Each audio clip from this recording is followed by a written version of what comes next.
So in this video, we're going to be going over while loops, and while loops are used to execute statements over and over and over without having to manually type them. So let me just show you a quick example, and to get started, we're going to create a var of number and assign it the value of 1. And then right under we can do while, and inside these parentheses, we're going to write while number is less than or equal to 5.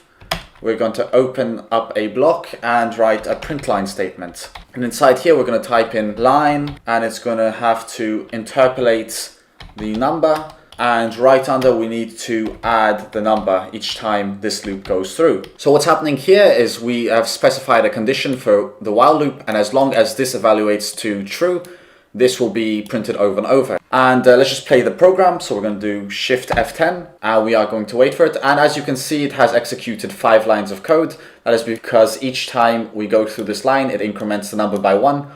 And once this turns into 6, this will no longer be applicable, and it will stop the loop.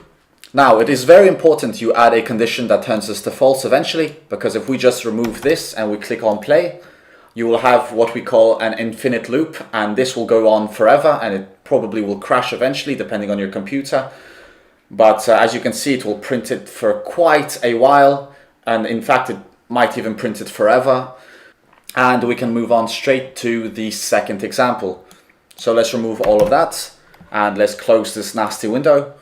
So for our final example, we're going to write var sum, and we're going to assign 0 to it. Then we're going to write var user input, and that's going to be of type string. And let's just clean that up a bit by using Ctrl+Shift+L.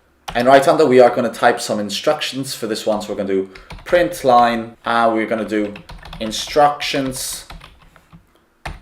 And then we're going to click enter. So it's going to open a new line. And I'm going to show you something that you can do when you use strings. You can actually just go backwards, or you can call that an escape. So it's a backward slash, and you just put nen, and that stands for a new line.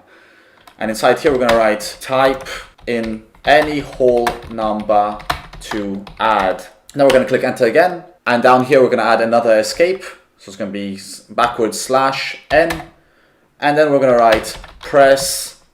And we have to do this backward slash because we want to add some quotation marks. And we're going to write 0. And backward slash one more time, more quotation marks, and 2 exit. And the thing is, if you remove this backward slash, it will get confused on where the quotation marks start and where they end. And after we've printed the instructions, we can actually create this very nice program, which is going to add all the digits we insert. So we're going to write do, and it's going to write print, enter a number. And then we need to get the user input. So it's going to be user input equals read line, which should never be null. And it's going to be sum plus equals user input to int. So this is just going to continuously add whatever input we put into the sum. And it's going to add the sum to the next user input and so on. Every time we enter a number, it's going to just continuously add it. And the next part of this program is going to be the while. So this is while user input is not equal to 0. This will continue to work. And in case we enter 0, we are going to execute the next line, which is going to be print line.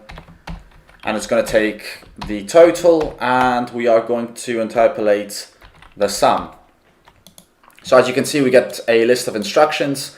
It will tell us to enter a number over and over and over until we type in 0, and once we type in 0, it will exit out of this block and it will give us the total sum. One thing that's very important to note is that the do block will always execute this statement at least once. So whatever you put inside will be executed at least once, and if this evaluates to false, it will have executed once and it will exit.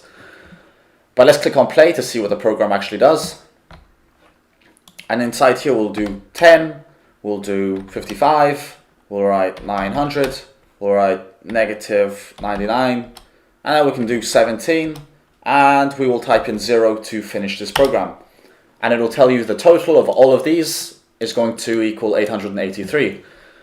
And that is essentially the basic use of a while loop or a do while loop. And they are very, very efficient, and it's nice to have them in these programming languages because they save you a lot of time. But anyways, that is all I wanted to go over in this video, and I will see you in the next video. Thanks for watching.